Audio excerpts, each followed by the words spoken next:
Welcome to the deep dive. I'm really excited to jump into the NFL action from this past week.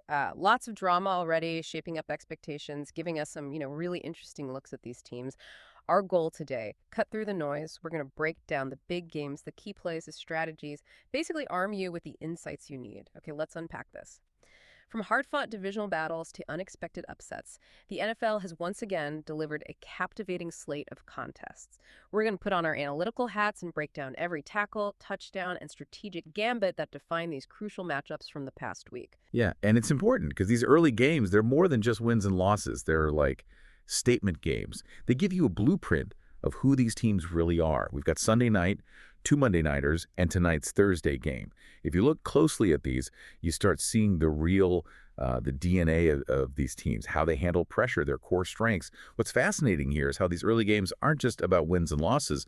They're statement games, offering a crucial blueprint for what teams might achieve.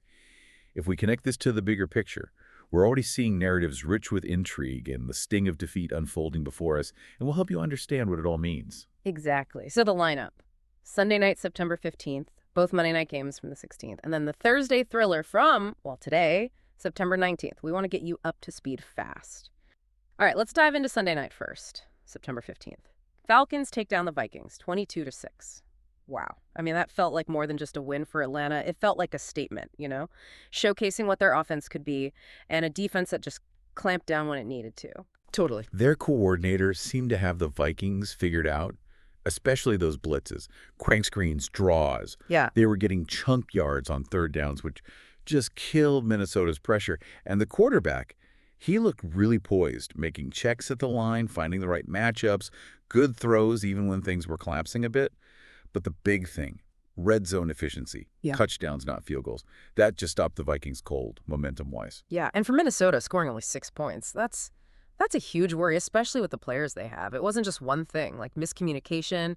It felt like a complete breakdown against that Falcons defensive front. Atlanta got pressure right up the middle, collapsed the pocket, hurried throws, and the run game totally shut down. What was it, under 3 yards a carry? That kills your play action, makes you predictable. That pressure forced bad decisions, contested throws, that key turnover before the half. Atlanta turns that right into points. So this raises an important question for Minnesota.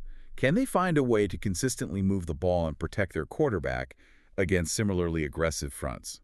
The answer to that will define their season. That sums it up perfectly. So big confidence boost for the Falcons. Feels like their plan balanced. Oh, tough D might actually work. Vikings. They've got some serious thinking to do, especially up front. Okay, Monday night, September 16th. Game 1 was a nail-biter.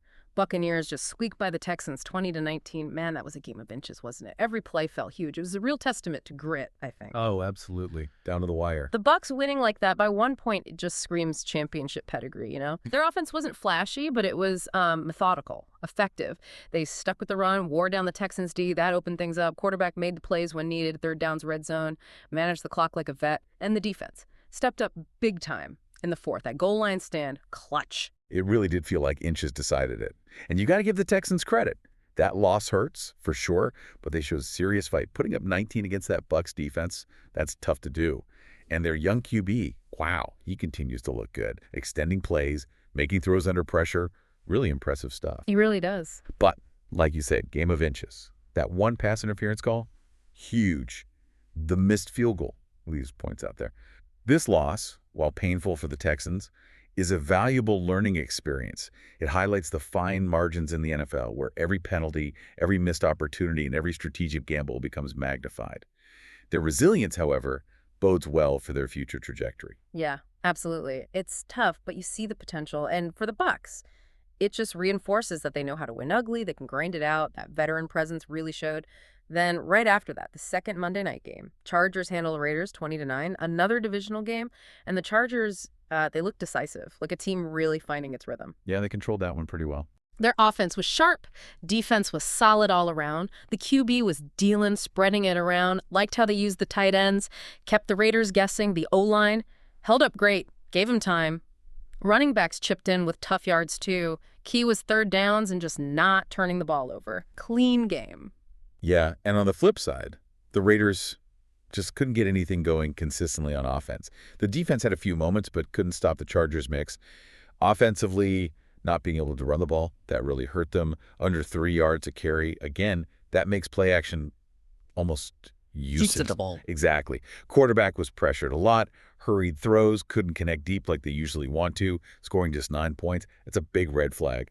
Problems in the red zone, only 1 field goal on 3 trips inside the 20, and just no explosive plays. Yeah.